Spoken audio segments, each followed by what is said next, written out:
Alors, bonsoir à toutes et à tous, merci d'être venus, d'être fidèles à cette série de conférences, en dépit du caractère un peu improvisé de la seconde.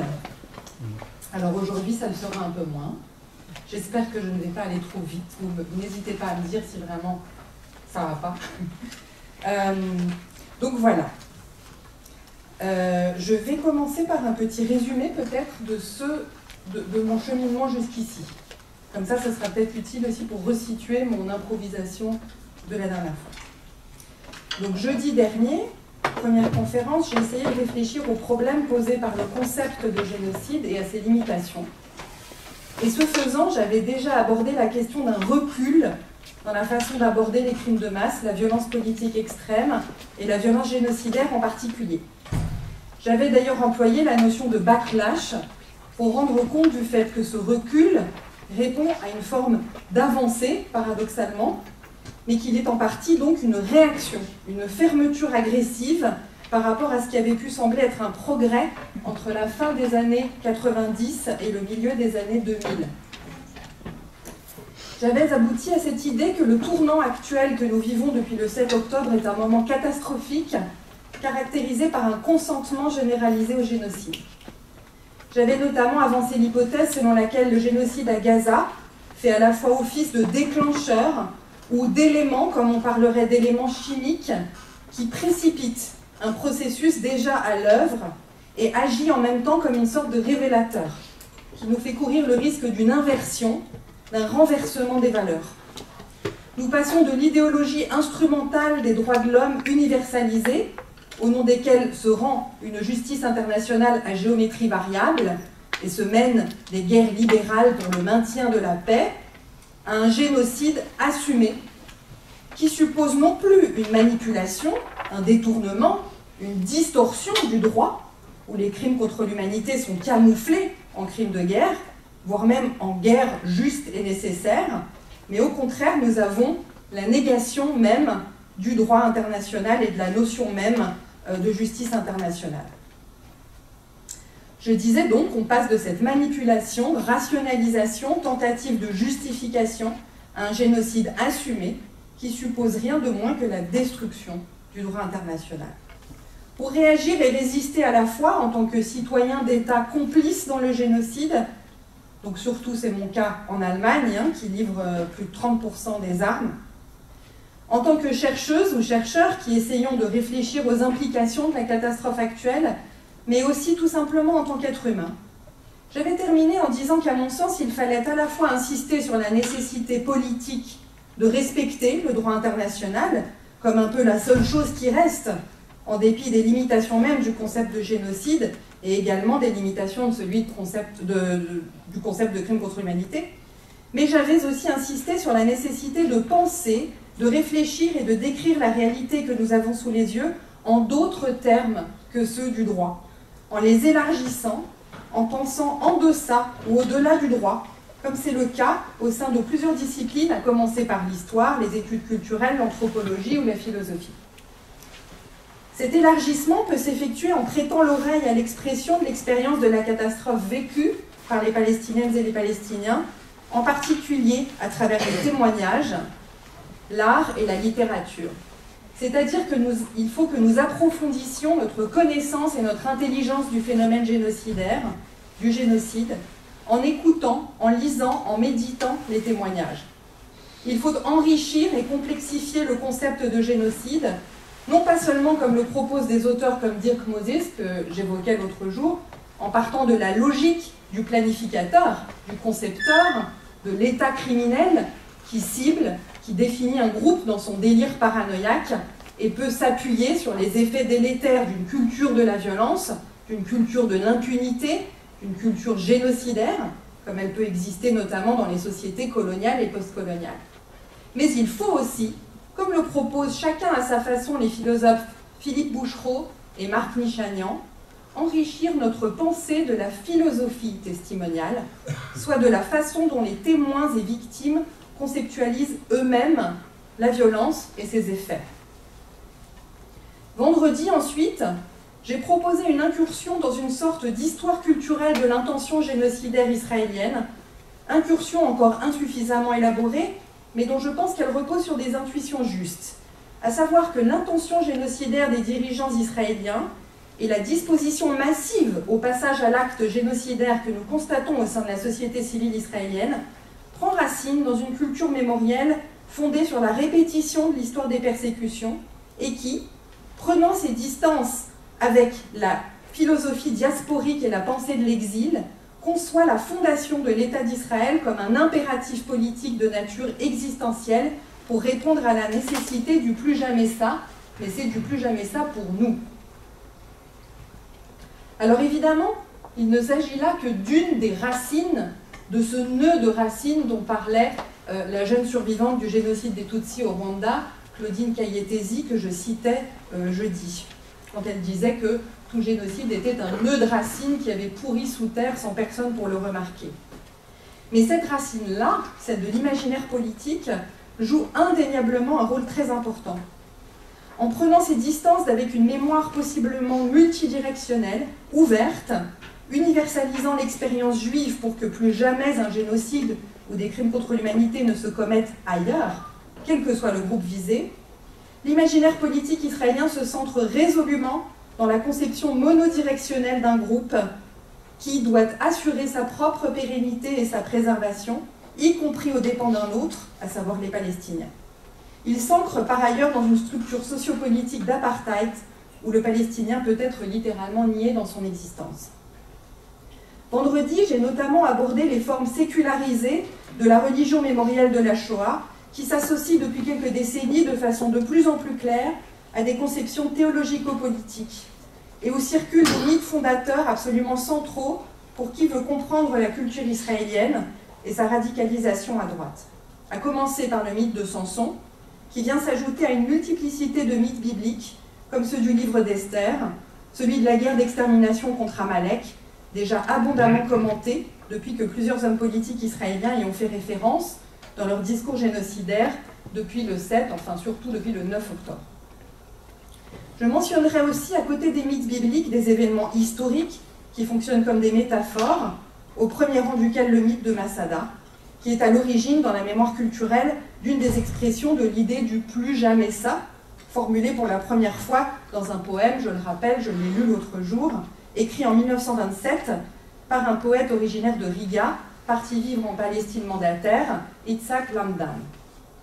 Lamdan s'inspirait d'un texte médiéval glorifiant le sacrifice des zélotes sicaires à Masada et sanctifiant leur suicide en tant qu'acte de fidélité à Dieu, donc le Kiddush Hashem.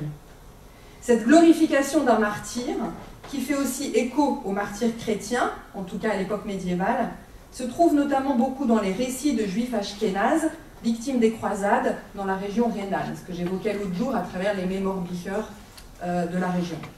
Ils donnent ainsi un sens à leur mort collective en valorisant parfois le suicide plutôt que la conversion forcée. La mémoire mythique de Masada représente donc la mémoire héroïque d'un sacrifice jusqu'à la mort, parallélisé avec celui des combattants héroïques du ghetto de Varsovie, et joue aussi un rôle central dans l'idéologie du Bétar et du parti révisionniste, ce dont j'ai parlé l'autre jour. Masada, soit la mort héroïque, était pourtant longtemps restée une sorte de contre-métaphore d'Auschwitz et de la Shoah. Donc Auschwitz qui est le symbole d'une mort industrialisée subie dans une forme de passivité.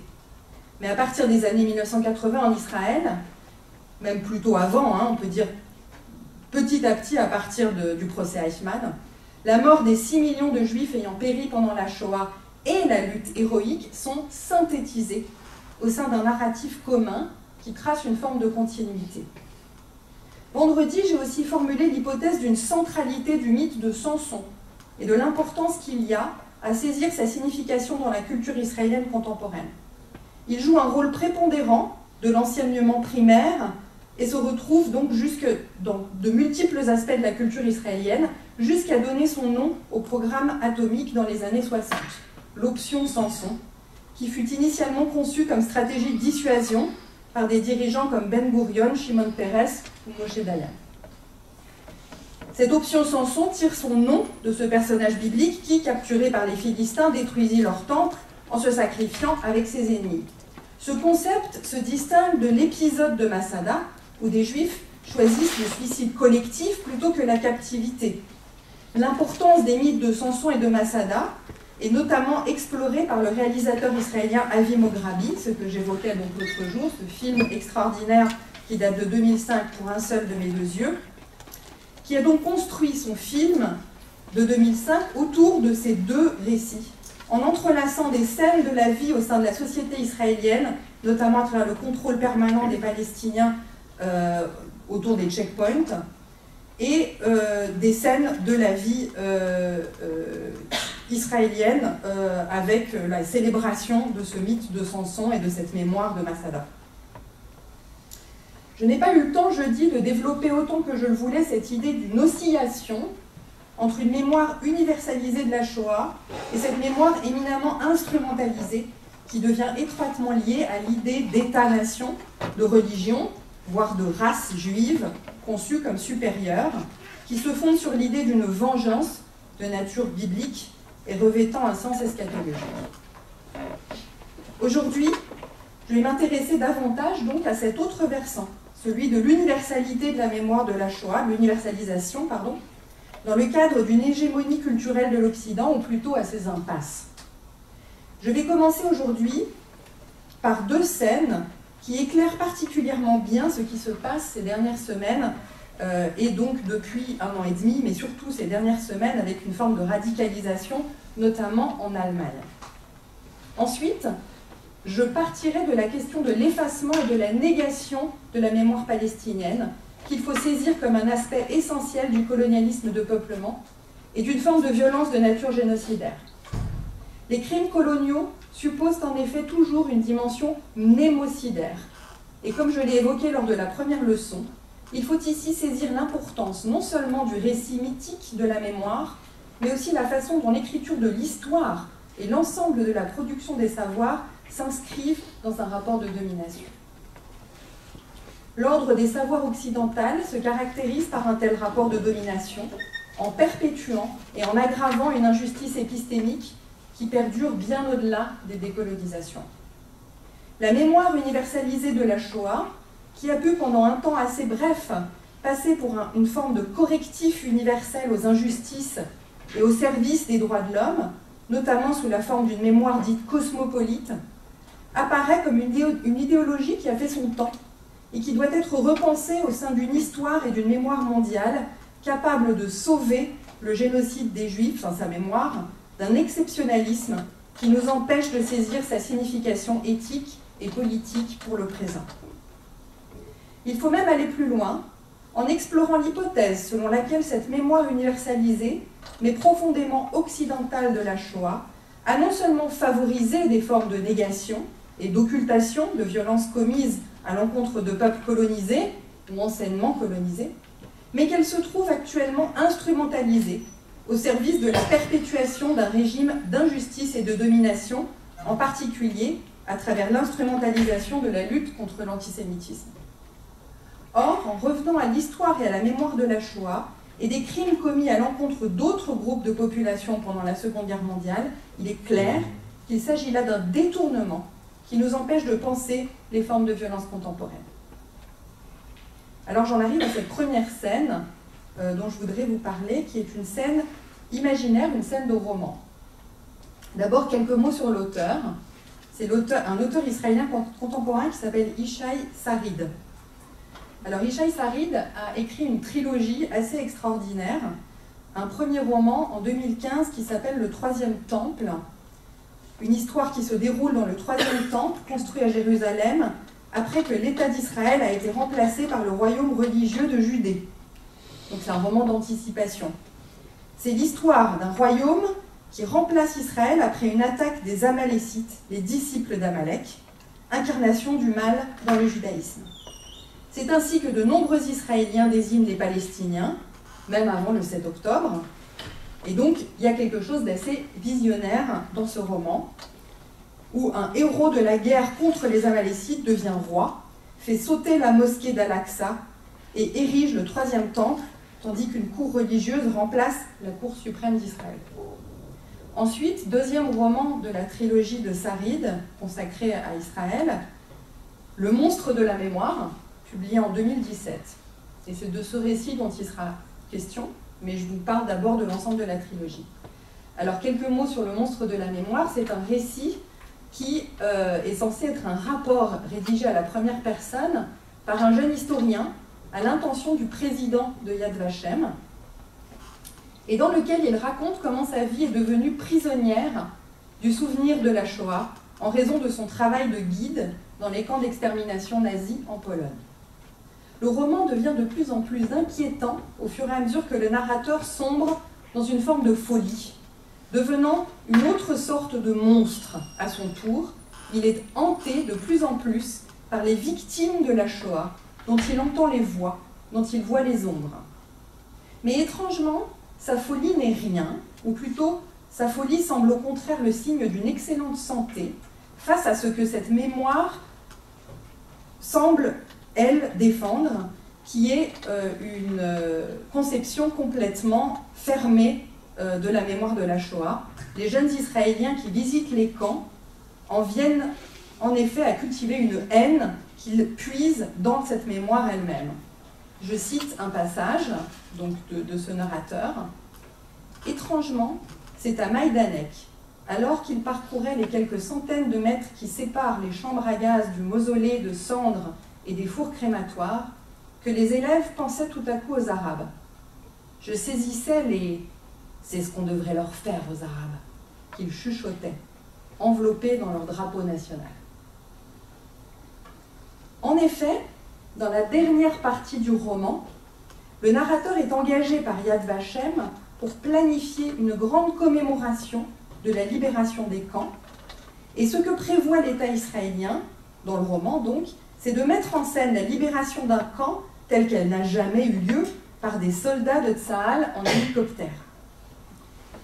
Ce n'est pas sans soulever une certaine désapprobation de la part du narrateur, un narrateur qui est en même temps toujours dans une forme de froideur, d'indifférence, qui n'est pas sans rappeler L'étranger de Camus. Donc il y a une forme d'écriture blanche un peu dans cette narration. Une forme de narration blanche qui révèle une psychologie étrangement dépourvue d'empathie et d'affect, et qui pourtant se laisse de plus en plus affecter quand il devient clair qu'il ne devient qu'un agent de propagande au service d'une fiction politique qui se moque de la vérité historique. Une vérité dont le narrateur se pensait pourtant le spécialiste et le gardien. Il y aurait encore pas mal de choses à dire sur cet auteur. Je voudrais juste mentionner le troisième roman de la trilogie, Victorious. Donc voilà, moi je l'ai lu en allemand, Siegeren, je ne connais pas le terme en hébreu. Il n'est pas encore traduit en français. Il est également, je crois, à la première personne, je n'ai pas vérifié, je ne l'avais pas sur moi quand j'ai écrit ça, mais il s'agit donc du récit d'une psychologue militaire spécialiste pour aider les soldats à mieux tuer en étant dans une très grande proximité avec leurs victimes. Donc, elle doit aider les soldats à se remettre de leur trauma et en même temps leur prodigue des conseils pour mieux tuer. Notamment donc tous ceux qui se trouvent sur des checkpoints, ceux qui sont snipers, voilà. Donc, tous les soldats de Tsahal, elle est la psychologue attitrée pour ce type de conseils. Au fur et à mesure du roman, on voit que se pose à elle un dilemme qui est que son propre fils est appelé pour une opération militaire, et donc le roman rejoue le sacrifice d'Isaac. Et elle, donc c'est une nouvelle alliance, mais qu'en fait elle en vient à refuser. Donc c'est un roman vraiment très intéressant. Cette trilogie, je trouve, éclaire quelque chose de la société israélienne et de ses différentes facettes qui est tout à fait saisissant. Mais ce qui est encore plus saisissant, c'est que quand je vous raconte comme ça ce qui se passe dans ces romans, on pourrait penser Yishai Sarid est radicalement à gauche, antisioniste, extrêmement critique, etc. Il n'en est rien. Donc étonnamment, il défend une attitude libérale où il justifie le positionnement de défense de l'État israélien depuis le 7 octobre. Il a passé de nombreuses années dans l'armée. Il a été réserviste. Et donc même s'il condamne un processus de vengeance infinie, qui lui semble contraire à ce que pourrait être une politique qui trouve une solution, il excuse totalement l'opération, jusqu'ici en tout cas, à Gaza. Je le cite, « Je ne voudrais pas, donc même si je condamne l'opération à Gaza, je ne voudrais pas pour autant que la responsabilité du Hamas dans la destruction actuelle de Gaza, mais aussi dans l'échec des accords d'Oslo, soit minorée. » Donc on voit bien, c'est vraiment ça, son référentiel, les accords d'Oslo. Donc cette attitude s'est confirmée lors d'un festival de littérature qui s'est tenu à Berlin en septembre dernier, où j'ai pu assister à un panel extrêmement pénible à regarder, à écouter, où il y avait plusieurs Israéliens de gauche qui en réalité défendaient quand même le projet sioniste et un appel à la paix tel que défini dans les accords d'Oslo, c'est-à-dire qu'il perpétue en fait quand même une forme de négation de l'expérience palestinienne et qui en plus est devenue une position totalement intenable, encore davantage depuis le 7 octobre évidemment. Et dans ce panel, il n'y avait qu'un journaliste palestinien qui semblait bien isolé et qui tentait de jouer le jeu du dialogue, mais qui se faisait complètement dépasser au cours de la conversation et qui devenait inaudible. Donc il y avait, j'assistais là, dans ce panel, à une négation totale de la voix palestinienne, de l'expérience palestinienne. Et pourtant, quel caractère visionnaire que ces romans. Deuxième scène, Buchenwald, le 11 avril 2025. Donc il y a très peu de temps, il y a un mois. C'est donc la seconde scène que je vais vous rapporter. Elle n'est pas imaginaire, elle n'est pas tirée d'un roman, et pourtant je pense qu'il y a quelques années à peine, nous l'aurions tenue pour une scène dystopique qui aurait pu trouver sa place dans un roman jumeau du monstre de la mémoire. Au cours des derniers mois, fut décidé que lors de la cérémonie de commémoration de la libération, le 11 avril 2025 à Buchenwald, le philosophe israélien Omri Boehm serait invité à prononcer un discours. Le 1er avril a été annoncé que le philosophe ne prendrait finalement pas la parole, et la décision aurait été prise par respect pour les survivants de Buchenwald qui assisteraient à la cérémonie, afin qu'ils ne souffrent pas de la politisation de la question de la mémoire dans le contexte actuel. Mais la décision de désinviter Omri Boehm semble surtout avoir été prise en raison de la pression directe exercée par l'ambassade d'Israël en Allemagne. Omri Boehm a en effet été accusé de propager la haine de l'État d'Israël et même de l'antisémitisme, alors qu'il a simplement critiqué l'idéologisation de la mémoire de la Shoah à Yad Vashem, surtout depuis que Yad Vashem est dirigé par quelqu'un qui est proche du gouvernement, ainsi que la politique criminelle du gouvernement actuel. Je dis simplement, car il faut rappeler que si ce philosophe se situe clairement à gauche, il n'est pas non plus ce qu'on appelle un radical. Il prône la solution d'une confédération binationale israélo-palestinienne, mais en se réclamant de l'universalisme kantien et plus largement des Lumières européennes. Or, étrangement, c'est ce qui a été directement reproché à Omri Boehm. Selon les termes de l'ambassade, je cite, « Sous couvert de science, Boehm tente de diluer la commémoration de l'Holocauste avec son discours sur les valeurs universelles, lui ôtant ainsi toute sa signification historique et morale. » Quand on lit le discours qu'il aurait prononcé, qui a été publié le jour même de la commémoration dans 2 grands journaux allemands, le 11 avril donc, on est frappé par la radicalité de la position de l'État israélien, donc à travers l'ambassadeur. Parce que dans son texte, Boehm prône en effet exactement à l'inverse de ce qui, à mes yeux, devrait plutôt être sa position. Il prône un strict respect de l'usage juridique du terme de génocide qui l'amène à remettre en question cet usage dans le cas de Gaza. Ce qui, pourtant, de mon point de vue, même d'un point de vue juridique, ne fait plus aucun doute aujourd'hui. Il en vient à dénoncer son usage comme une instrumentalisation qui empêcherait la recherche de toute solution politique. À ses yeux, et donc là il faut vraiment suivre son raisonnement, l'usage du terme de génocide, reposant sur l'accusation d'une intention génocidaire de la part du gouvernement actuel, reviendrait à supposer que l'existence même d'Israël nie à tout jamais le droit des Palestiniens à l'autodétermination et reviendrait donc à dénier à Israël toute possibilité d'exister. Je dois vous avouer que je ne comprends pas son raisonnement qui occulte le fait qu'on peut très bien reconnaître la réalité de l'existence présente de deux peuples sur un territoire, tout en dénonçant l'ensemble du processus de colonisation et de formation de l'État d'Israël au détriment des Palestiniens, comme une erreur historique, une injustice, à laquelle il s'agirait à présent de remédier, non pas en expulsant tous les Juifs israéliens et en détruisant Israël, mais déjà en créant les conditions d'un État égalitaire et démocratique, fondé sur la reconnaissance des crimes passés et présents, et sur un principe de réparation et de droit au retour des Palestiniens de la rivière à la mer, from the river to the sea. Quoi qu'il en soit, l'ambassade d'Israël en Allemagne affirme qu'inviter Omri Böhm serait comme, et je cite ici un autre tweet de l'ambassadeur israélien de début avril, parce que comme vous savez maintenant, les intentions génocidaires, tout ce qu'on pense de la situation, ça se tweet. Même l'intention génocidaire, non ?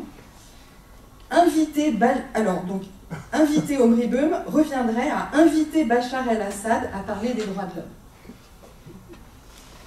Comme l'a justement fait remarquer Michael Rosberg, que je citais déjà jeudi, dans un texte publié dans la London Review of Books le 10 avril, en commentant cette décision de désinviter Omri Böhm, je le cite, « En dissociant la Shoah des valeurs universelles, l'ambassadeur rejette des décennies de discours dominants sur les raisons pour lesquelles nous devons nous souvenir de l'Holocauste. » Alors cette deuxième scène que je viens de vous raconter donne lieu à une troisième scène qui la suit immédiatement, c'est celle du jour de la commémoration lui-même. Quand on entend Michael Rosberg, on pourrait même aller plus loin que lui et remettre en question le choix même de Buchenwald pour une commémoration avant tout centrée sur la Shoah. En effet, Buchenwald fut avant tout un camp dans lequel les détenus dits politiques ont joué un rôle prépondérant. Le camp emblématique, c'est donc le camp emblématique de la répression du régime nazi contre les socialistes, les communistes, les homosexuels, les témoins de Jéhovah, les Inti et les Roms, les asociaux, les prisonniers de guerre de différents pays, des résistants, des travailleurs forcés étrangers. Après la victoire de Franco et l'instauration de la dictature fasciste, de nombreuses personnes qui avaient combattu aux côtés de la République ou fui la guerre en Espagne ont également été déportées à Buchenwald.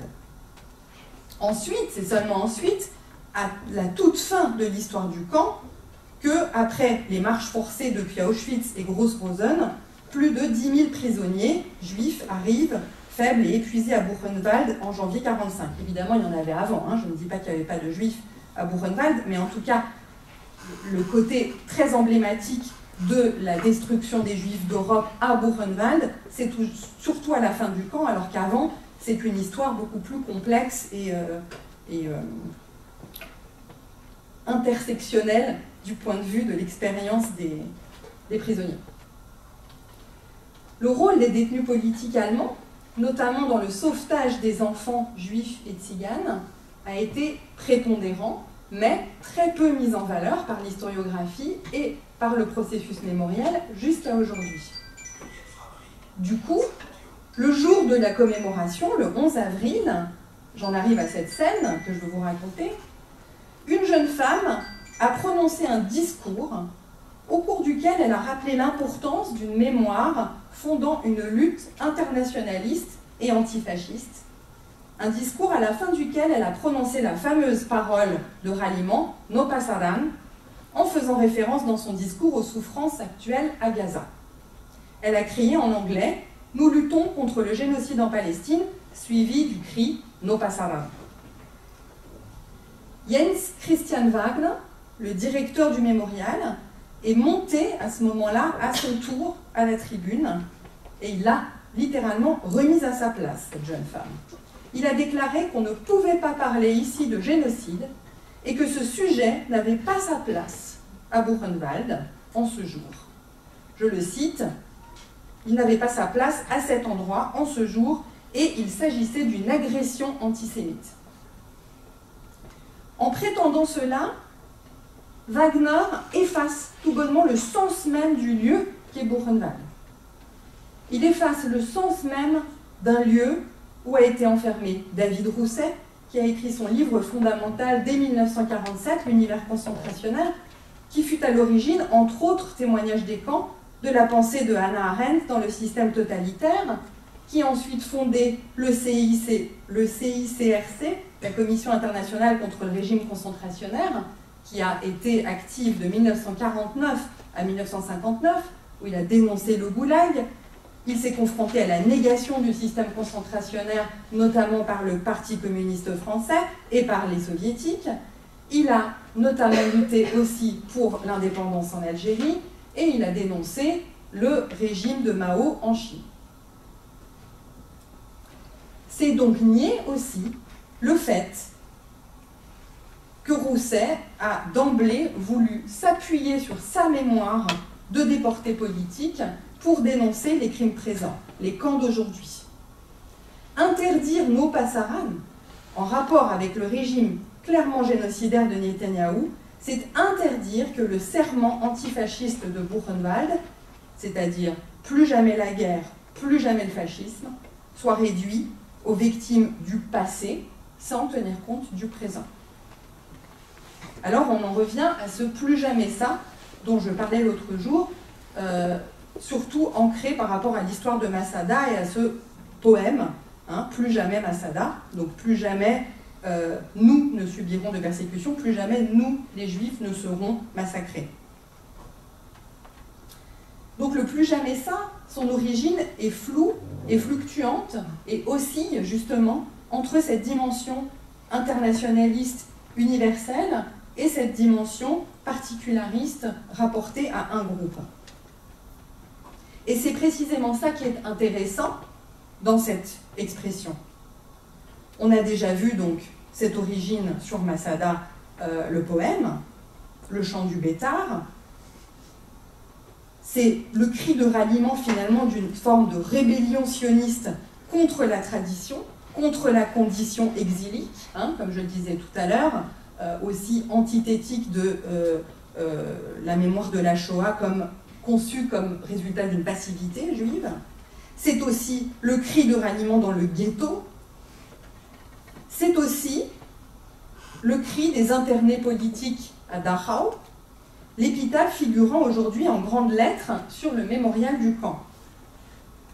Mais cela devient aussi, et là c'est là que ça se complexifie et que les deux se nouent, la parole publique d'Elie Wiesel, qui, dans les années 60, emploie ce terme, et ensuite, dans les années 80, notamment à la fondation du Holocaust Memorial Museum de Washington. Donc se noue le particularisme et la valeur de symbole universel. Mais c'est aussi le titre du manifeste de Meir Kahan, Never Again, A Program for Survival, en 1971, qui justifie le terrorisme juif au sein de la Jewish Defense League à New York pour défendre les droits des Juifs. Il y a donc toujours eu cette oscillation, et cette oscillation dépend évidemment des conditions extérieures, politiques, de la reconnaissance des persécutions subies. Vendredi, j'avais donc surtout retracé cette face, on va dire peut-être un peu sombre, du particularisme, du plus jamais ça, avec l'histoire du Bétard, du révisionnisme, de la droite israélienne. Et maintenant, je voudrais rappeler cet autre aspect très intéressant, qui sont donc la mémoire et l'histoire des intellectuels juifs qui se sont battus, au contraire, pour la défense des droits de l'homme et qui ont conceptualisé notamment les concepts qui sont à l'origine du droit international. J'avais rappelé déjà vendredi que fin du 19e, début 20e, il y avait cette effervescence qui était aussi une période de grande créativité en termes de pratiques épistémiques, comment répondre à la persécution, comment réagir à la persécution, donc notamment par la collecte de témoignages, par le fait de se battre pour les droits des minorités et des droits de l'homme en attaquant, en se défendant face aux États. Donc j'avais évoqué le procès notamment Petliura, enfin Schwarzbart-Petliura. J'avais également évoqué le procès après l'assassinat de Talat Pacha et le rôle central pour Raphaël Lemkin dans sa conceptualisation du génocide.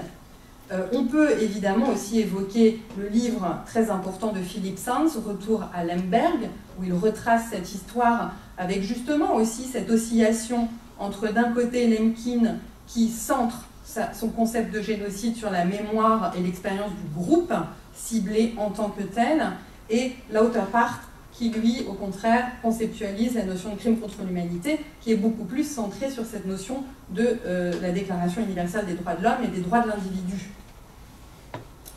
Mais le livre qui m'a beaucoup intéressée là, en essayant d'avancer dans ce cheminement qui est le mien aujourd'hui, c'est un livre assez récent de Philippe Loeffler qui s'appelle « Rooted Cosmopolitans, Jews and Human Rights in the 20th Century ». Cosmopolite enraciné, donc c'est une belle expression oxymorique, les Juifs et les droits de l'homme au XXe siècle.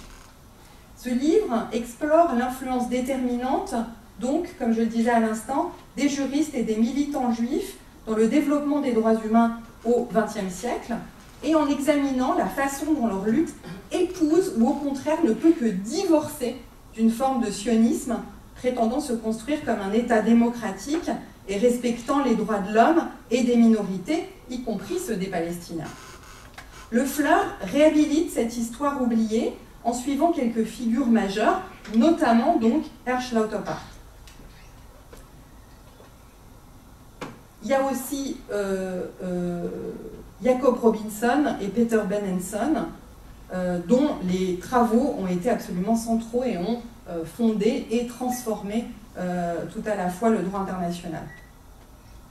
Et donc, dans ce livre, après avoir montré comment la Déclaration universelle des droits de l'homme et la création d'Israël révèlent une forme d'ambivalence de la souveraineté nationale comme source et comme contrainte des droits, Loeffler déconstruit l'idée que la Shoah fut le principal catalyseur de l'adoption des droits humains.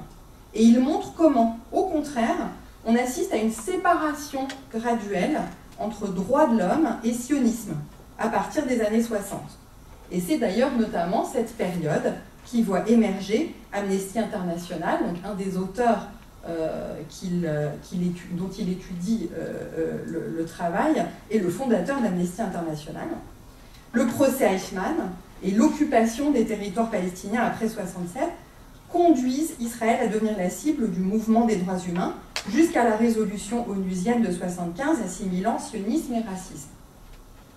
Mais en même temps, et c'est ça qui est intéressant, c'est bien cette évolution interne, pour ainsi dire, mais en même temps, à l'extérieur d'Israël, on voit émerger une forme internationalisée de la mémoire de la Shoah, qui est à l'origine d'un phénomène que Peter Novick a appelé l'américanisation de l'Holocauste, The Holocaust and American Life, qui date de 1999, et dans lequel est décrit la transformation de la mémoire de la Shoah et des droits de l'homme en une forme de marchandise susceptible d'être exportée et de servir d'une sorte de paravent idéologique au sionisme, notamment avec la Hasbara et le mythe de la seule démocratie de la région, cette chose qu'on a tellement entendue sur Israël.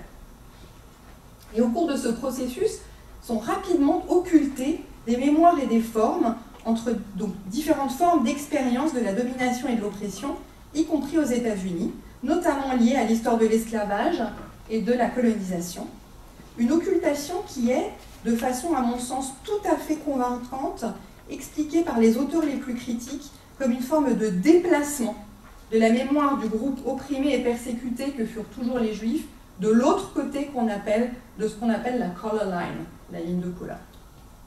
Il suffit pour s'en convaincre de relire l'histoire de l'initiative d'associations militants de la cause noire aux États-Unis pour porter devant les juridictions internationales une accusation de génocide pour l'esclavage aux États-Unis.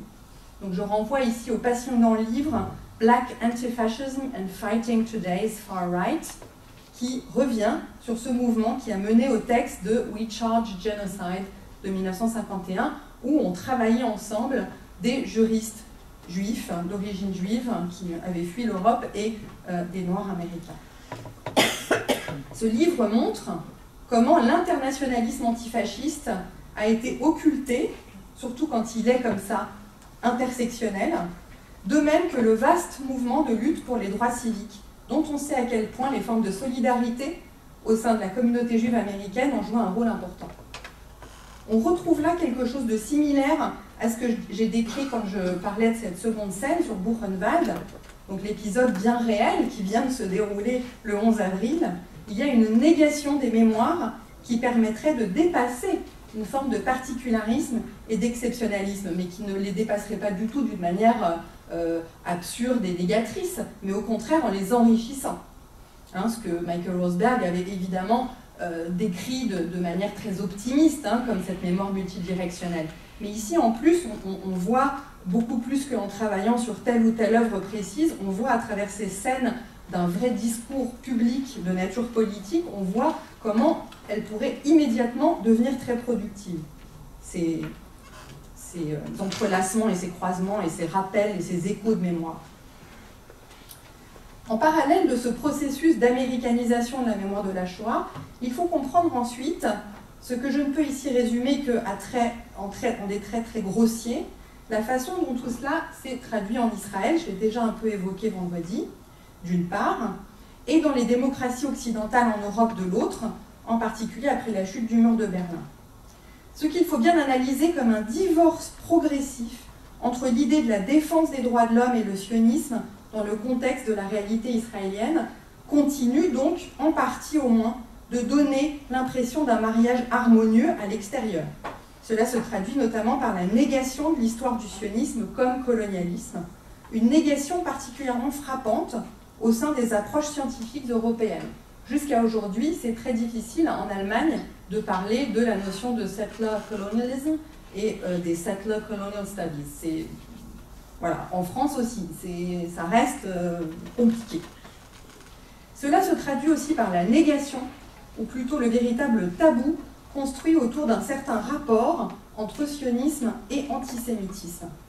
Que quelqu'un comme Marcel Lippmann avait par exemple identifié très tôt, en montrant à quel point certains courants du sionisme des débuts, à commencer par celui de Herzl, se sont appuyés sur l'antisémitisme européen à la fin du XIXe et au début du XXe pour convaincre les dirigeants occidentaux des grands empires coloniaux de la nécessité du projet sioniste. Mais il avait aussi déjà identifié ce qui a ensuite été largement développé dans la littérature critique récente, à savoir le fait que la colonisation de la Palestine s'est aussi faite dans la négation de l'identité des Juifs arabes. Je renvoie ici aux travaux d'Avi Shlaim, d'Ariela Aisha El Azoulay, ou de ce que l'historien Oussama Makdissi a appelé dans son livre le plus récent la négation du cadre œcuménique qui existait durant l'âge de la coexistence, qu'il appelle l'âge de la coexistence, soit jusqu'à la fin de la période ottomane dans la région du Mashrek. Car l'idéologie déterminante dans la fondation d'Israël a d'abord été celle d'une négation de la diaspora, donc comme je l'ai développé vendredi, qui s'est aussi accompagnée d'un rejet de la culture spécifique du judaïsme d'Europe de l'Est, mais c'est aussi celle du rejet de l'identité et même des identités juives arabes. J'ai abordé vendredi le rejet d'une diaspora perçue comme faible et passive, au bénéfice d'un homme nouveau, d'un judaïsme musclé, j'ai rappelé l'expression de Nordau, directement opposé aux populations autochtones et affirmant son droit sur la terre des Palestiniens par la force. Il faut tout autant prendre en compte le rejet fondé sur un racisme de nature coloniale des Arabes et avec eux de l'ensemble dit des indigènes de la région, en dépit même de leur lien de généalogie directe, plus ou moins fantasmé avec les temps bibliques d'avant l'exil. Je ne parle même pas ici des juifs yéménites ou des falachas éthiopiens qui, eux, étaient sujets à des formes de racisme et le sont toujours, bien plus explicites.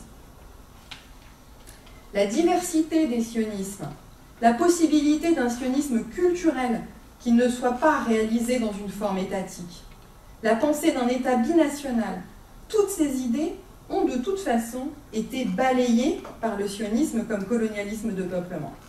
Et il faut ajouter que même si là encore je simplifie à outrance, c'est à l'épreuve de la pratique que ces idées s'avérèrent de toute façon absolument illusoires. toute implantation massive de juifs en Palestine supposait forcément l'usurpation des terres. Mais ce qu'il faut retenir, c'est que la possibilité même de judaïsme au pluriel, d'une réelle diversité juive, est violemment niée au profit d'une identité palestinienne identifiée donc à une mission civilisatrice dans une région arabo-musulmane par définition primitive et arriérée. Si le rejet du judaïsme de la diaspora a ensuite, à partir des années 60, été remplacé par une véritable religion civile de la Shoah, au nom des 6 millions de morts, et non plus seulement au nom des héros ayant résisté au massacre, c'est tout de même une mémoire qui est, dans le cadre israélien, fondée sur l'idée d'une défense de l'État, du plus jamais ça pour nous, et donc d'une mémoire de la Shoah absolument singularisée et exclusive à Israël. Quand on regarde à présent l'évolution de l'historiographie et de l'ensemble des sciences sociales concernant l'histoire de la Shoah dans ses relations avec l'histoire juive, mais aussi l'évolution de la mémoire officielle de la Shoah en Israël et de la façon dont elle est défendue par les institutions comme le mémorial de Yad Vashem, on a bien l'impression d'une forme d'occasion ratée qui a ouvert la porte à une instrumentalisation idéologique de la mémoire comme de l'histoire. Les auteurs sur lesquels je travaille, notamment, que j'appelle savants survivants, je l'ai un petit peu évoqué lors de la première conférence jeudi, sont à l'origine de la plupart des premières formes de mémoire et de savoir, donc y compris au plan scientifique. Or, en dépit de leur apport extrêmement novateur, leur manière d'historiciser et de théoriser la violence subie, notamment en se faisant sociologue, linguiste, psychologue des formes de persécution et d'enfermement spécifiques dont ils ont été les victimes et les témoins, ces innovations cèdent rapidement la place à une école que l'historien Amos Goldberg appelle l'école israélienne des historiens de la Shoah. Pour faire simple, c'est une école qui revient à mettre l'histoire des persécutions antisémites et de la Shoah au service d'un récit sioniste. Il va sans dire que tout ceci suppose une négation totale de l'histoire, de la mémoire et de l'existence même des Palestiniens, et que cette négation est conditionnée à un ordre des savoirs de nature absolument coloniale. Ce sont ces conditions spécifiques qu'on va appeler l'épistémicide. Il est tout à fait flagrant que les différentes formes de domination et d'oppression dont les Palestiniens sont victimes relèvent de ce que j'ai appelé, au cours de la première séance, comme étant les traits de définition assez larges que Raphaël Lemkin avait retenus pour qualifier les actes violents à l'encontre de groupes humains et leur culture, soit le culturocide, l'éducide, le mnémocide, qui viennent s'ajouter aux multiples formes de destruction matérielle. Il en va de la destruction concrète, mais aussi symbolique de l'ensemble d'une culture. Depuis la destruction des villages et de l'urbanisation du tissu urbain traditionnel à celle des formes d'agriculture, au-delà même de l'usurpation des terres, la destruction des conditions mêmes de survie du groupe dans ces manifestations culturelles, c'est cela qui est visé. La prise violente des terres et des territoires est prolongée et éternisée par l'effacement des traces, l'interdiction du retour, la confiscation et la destruction des supports matériels de la mémoire, depuis les textes, les archives et les photos, jusqu'à la destruction des cimetières. Le pillage des institutions culturelles et des archives joue un rôle central, et l'exemple qu'on peut donner qui montre l'intention claire de détruire les traces et les vestiges de l'existence matérielle des Palestiniens est celle du pillage et du sac du Centre de recherche de l'Organisation de libération de la Palestine, l'OLP, et de son Institut du cinéma palestinien en 1982 au Liban. Aller jusqu'au Liban pour détruire les traces et la mémoire. Le remplacement et l'effacement de la présence et de la mémoire palestinienne s'effectue par un remodelage des paysages, de la faune, de la flore, tandis que les existences palestiniennes sont littéralement rendues impossibles. Territoires morcelés, régime juridique variable, éparpillement, séparation des groupes et des familles. Je renvoie ici aux travaux que j'ai déjà cités le premier jour de Nadera Gelouk-Kevorkian, mais aussi les travaux remarquables de Stéphanie Latabdallah. Il y a donc un régime d'humiliation constante, une expérience de la violence arbitraire et en même temps systématique lors des contrôles au checkpoint. Et donc, ce régime de surveillance et de harcèlement qui morcelle notamment la Cisjordanie et qui concerne massivement Gaza et ses frontières. En tant que lieu de production de savoir et d'un récit, d'une histoire et d'une mémoire palestinienne, essentielle dans le maintien d'une forme d'identité collective et de conscience nationale, l'université palestinienne est particulièrement visée. Et ce, pas seulement depuis le 7 octobre. Être étudiant en Palestine suscite immédiatement la suspicion des soldats, l'humiliation et l'arrestation.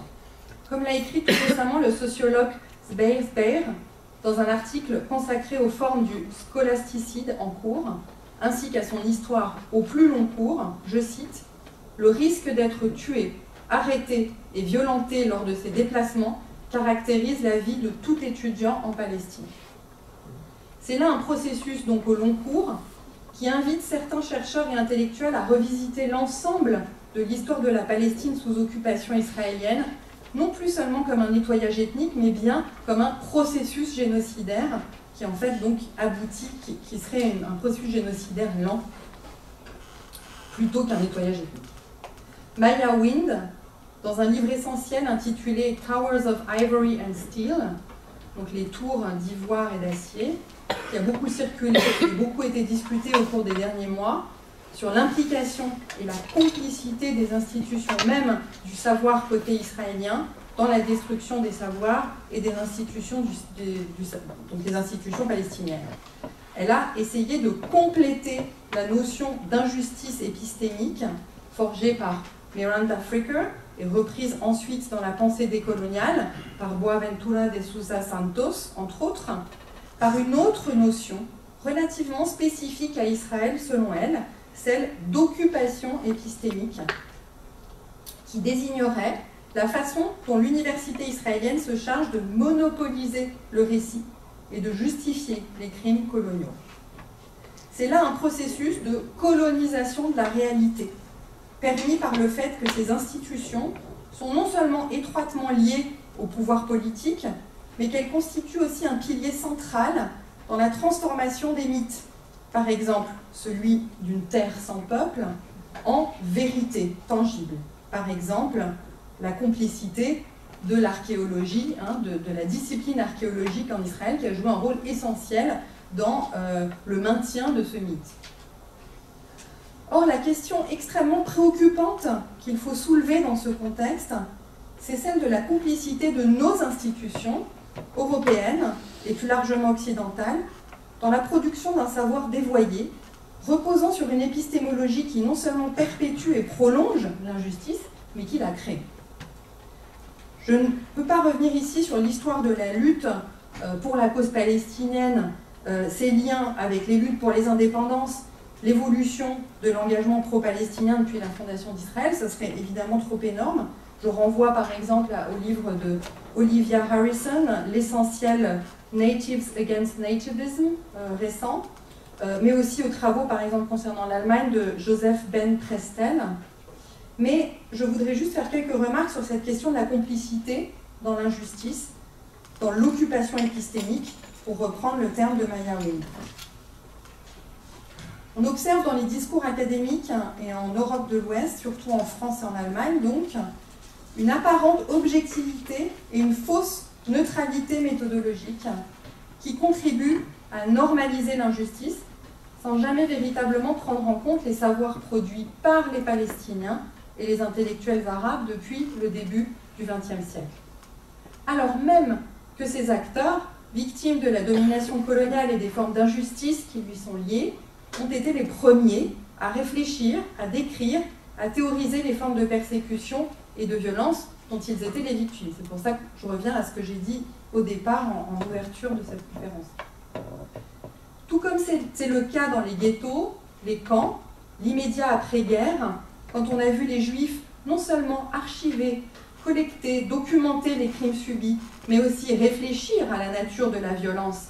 Les réfugiés intellectuels, chercheurs et chercheuses, écrivains, artistes palestiniens réfléchissent à ce qu'ils sont en train de traverser et ce qu'ils traversent depuis le début du XXe, fin du XIXe. Par exemple, je l'ai déjà évoqué jeudi, je vais ici en dire simplement quelques mots de plus, pour rendre compte de la spécificité du processus de la Nakba comme d'un crime relevant d'une entreprise de colonisation et reposant sur un certain nombre de traits, variables dans le temps, mais néanmoins structurels depuis 1948 à nos jours.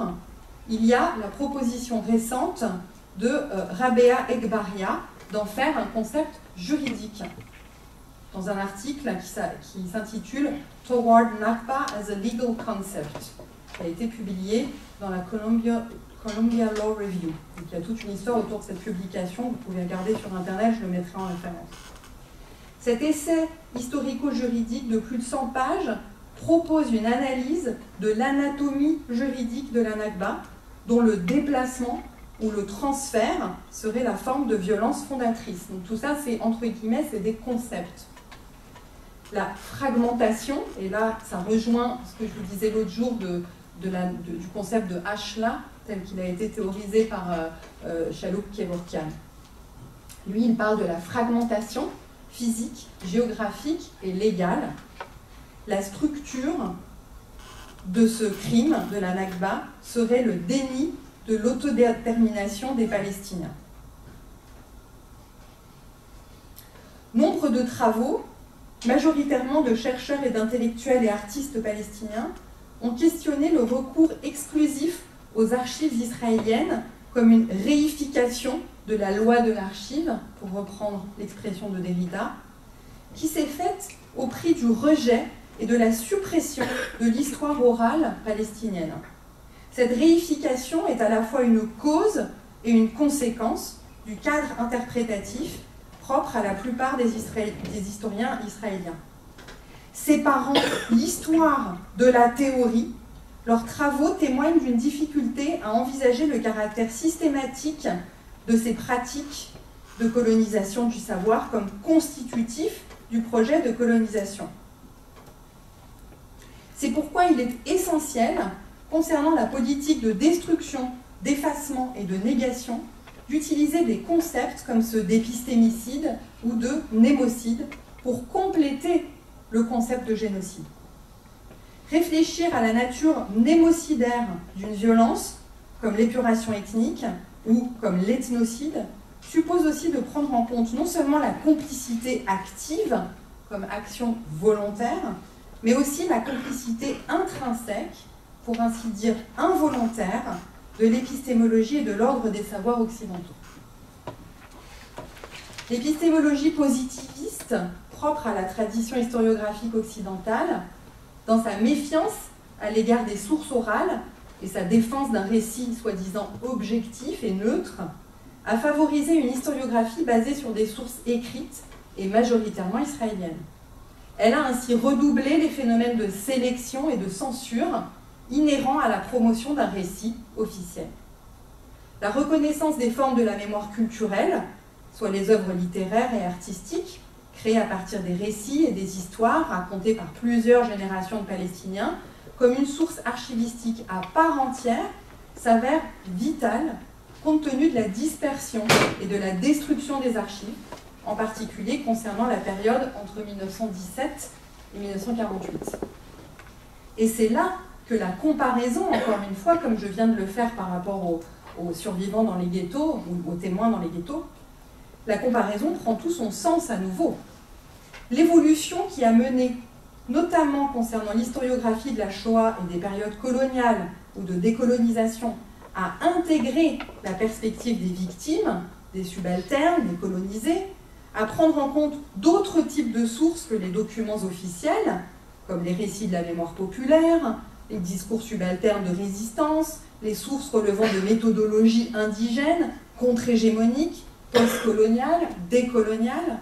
Tout ceci représente une révolution épistémique qu'il convient de faire fructifier aussi concernant la Nakba et l'expérience palestinienne, notamment en adaptant nos épistémologies à des histoires fondées sur des archives trouées et en reconnaissant l'importance et la légitimité des formes artistiques et populaires d'expression de l'expérience historique. Je renvoie ici aux travaux notamment de Nour Machala, de Palestinian Nakba, de Shirin Sekali, de Rosemary Sayigh, entre autres, mais je pourrais évidemment citer une très très longue bibliographie. Ce dernier point me permet d'aborder, en continuité avec les questions de la complicité des institutions du savoir et avec celle de la fausse universalisation de la mémoire de la Shoah et de l'impasse dans laquelle elle nous a menés, la question de la comparaison et de l'interdit de comparer. Au fur et à mesure que, sous l'effet du grand backlash, du grand recul dont je vous ai parlé depuis le départ, nous revenons à une forme d'unicité excluante de la mémoire de la Shoah, on constate une mise au service de cette mémoire, un ensemble de valeurs occidentales liées soi-disant à la défense universelle des droits de l'homme et une forme de cosmopolitisme.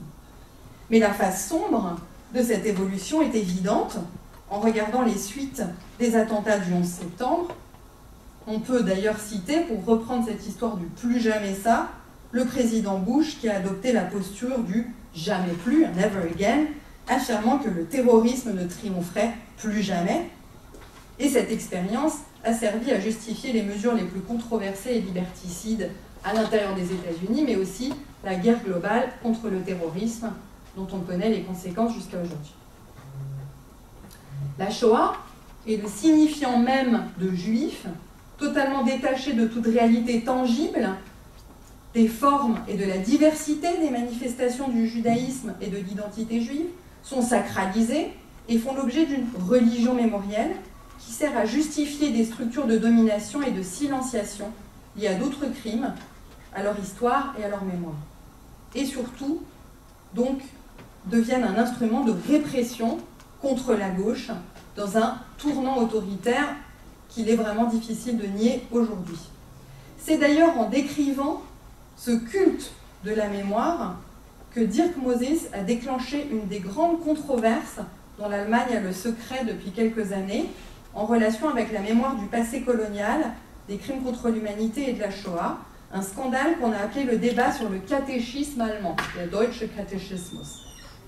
Il a en effet publié donc en 2021 un article qui s'appelait, je ne me souviens plus comment il s'appelait, je crois le catéchisme allemand, je ne sais plus. En tout cas, donc il dénonçait ce culte vidé de toute substance et de tout sens de la mémoire, et donc cet exclusivisme lié à la mémoire de la Shoah en Allemagne. Ça a déclenché une controverse et un scandale d'ampleur mais extraordinaire. C'était d'ailleurs notamment aussi lié à ce que j'évoquais le premier jour quand je parlais du scandale lié à la publication du livre de Michael Rosberg en 2019. Donc on était à peine remis des suites de cette histoire-là qu'arrivait le texte de Dirk Moses qui déclenchait un nouveau scandale. Et en fait, c'était vraiment cette tendance générale en Allemagne, de toute façon, dès qu'on touche le discours de l'unicité, il y a un scandale, alors même que la mémoire coloniale progresse depuis quelques décennies, mais il y a quand même toujours cette tendance à ce repli, à ce retour vers cet exclusivisme. Et donc, il y a eu ce scandale, on lui a notamment reproché de parler de religion, d'employer cette comparaison avec la religion, alors même qu'on avait déjà eu dans les années 90 les abus de la mémoire de Tzvetan Todorov, la religion civile de la mémoire dénoncée, critiquée par Traverso, ou encore la mémoire saturée de Régine Robin. Mais en Allemagne, ça a fait un scandale incroyable. Et donc, Dirk Moses est devenu le diable, enfin l'incarnation du diable postcolonial, de la relativisation et d'une forme d'antisémitisme de gauche. On reproche aux théories postcoloniales, en France on peut dire aussi islamo-gauchiste, woke, de diluer la Shoah dans l'histoire coloniale ou dans l'histoire de la modernité. Ça me permet de revenir encore une fois à cette histoire du plus jamais ça. En Allemagne, l'été dernier, en 2024, est passée une résolution à l'Assemblée « Nie wieder ist jetzt ». Plus jamais ça, c'est maintenant. Plus jamais, c'est maintenant. Ça a notamment été aussi projeté sur la porte de Brandebourg suite au 7 octobre. Donc, ces résolutions dont on voit maintenant l'équivalence en France, mais carrément sous forme de loi. Alors en Allemagne, c'est des résolutions. La première, c'était en 2019, la résolution dite anti-BDS, ont un rôle absolument considérable, un poids considérable, et dans le débat public allemand, mais aussi dans les effets et dans ce qu'on peut appeler en anglais le chilling effect, donc un effet de chaîne et d'intimidation et d'autocensure aussi dans les discours, puisque l'ensemble du fonctionnement du discours culturel, mais aussi, comme je l'expliquais l'autre jour, une institution académique très néolibérale fait que chacun dépend de subventions à court terme, de contrats à durée déterminée, et donc il y a une forme d'autocensure qui se met en place quand il y a ce type de résolution qu'on appelle les soft laws.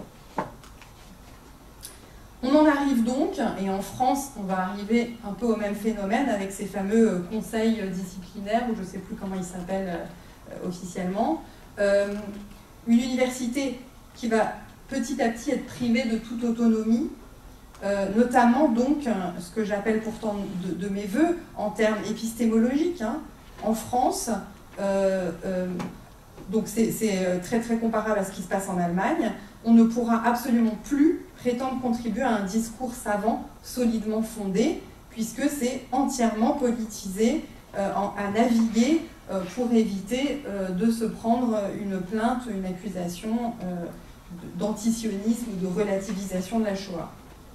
Donc l'autonomie de l'université et des savoirs est menacée par ces propositions de loi, donc celle qui est passée au Sénat et qui vient de passer à l'Assemblée en France, même s'il y a eu débat.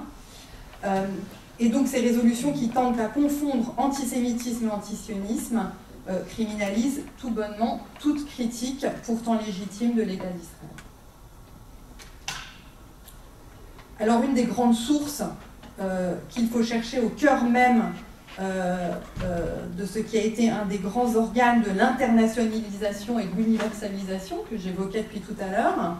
Donc, une des sources, c'est l'IRA, International Holocaust Remembrance Alliance, fondée en 1998 et qui a donné lieu en 2000 à la fameuse déclaration de Stockholm qui a vraiment impulsé cette internationalisation de la mémoire de la Shoah, notamment dans le sillage de la chute du bloc communiste et donc de la généralisation de l'adoption de cette mémoire de la Shoah comme métaphore de la défense des droits humains. Et ensuite, en 2016, l'adoption de cette fameuse définition extrêmement controversée et à juste titre, où c'est l'historien Yehuda Bauer qui a joué un rôle central.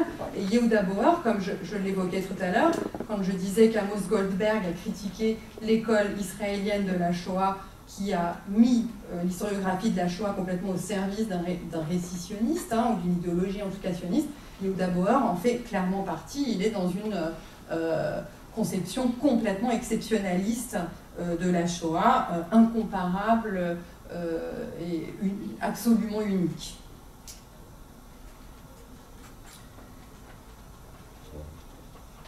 Alors, devenu un instrument répressif qui vise de fait avant tout des populations musulmanes ou arabes, puisque le texte vient cibler précisément tout discours qui serait trop critique de l'État d'Israël, à commencer par sa nature coloniale, on voit bien que l'intention derrière ces textes de loi va tout à fait dans le sens que j'évoquais tout à l'heure, qui est ce tournant autoritaire. On voit donc ici un agenda de la droite et de l'Occident se réaliser, cibler les musulmans et les arabes au nom d'une intégration à l'Occident par la mémoire de la Shoah. Il y a notamment cette notion de l'antisémitisme importé, comme si l'antisémitisme de droite n'existait plus, et une diversité juive de fait niée, puisque toute voix dissidente de gauche juive est absolument niée dans ce type de discours. Je terminerai par ce document, un document publié le 26 janvier 2024 par le Zentralrat der Juden in Deutschland, donc le Conseil central des Juifs en Allemagne, que j'appelle ironiquement le 11e commandement, qui consiste en une liste de 11 points de recommandations formulées à l'égard des institutions mémorielles, donc des mémoriaux en Allemagne. Et je vous lis les 3 premiers. Point 1. La singularité de la Shoah ne doit pas être remise en question. Point 2.